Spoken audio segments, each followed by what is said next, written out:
This is the new Samsung Galaxy S7 Edge.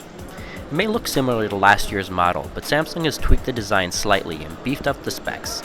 This year you get a 5.5-inch Quad HD AMOLED display, which curves as it meets the edge, and makes the phone extremely comfortable to hold and use.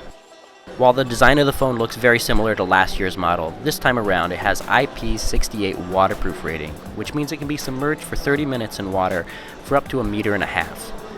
The fingerprint sensor on the front of the phone works just as good as last year's model. On the inside, the phone is powered by a Qualcomm Snapdragon 820 processor with 4 gigs of RAM.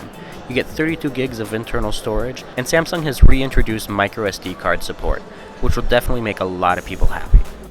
Even the battery has gotten better this time around with a 3600 mAh battery, and of course, quick charging and wireless charging options are still available. The S7 Edge is running on Android Marshmallow with a new version of TouchWiz.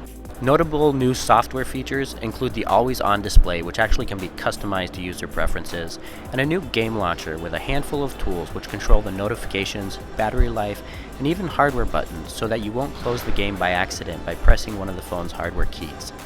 Samsung's even beefed up the Edge software, making the panel wider to give you more visibility of your content, and even gives users more customization options. The 12-megapixel camera on the back is paired with an f1.7 lens. The sensor features larger pixels than previous generations, allowing it to improve low-light performance. On the front, you get a standard 5-megapixel camera. While the size is the only real noticeable physical difference between this year's phone and last year's, the improved camera, battery life, and overall performance make the S7 Edge one of this year's must-have Android phones. Samsung will start taking pre-orders for the phone within the coming days, ahead of the March 11th retail launch.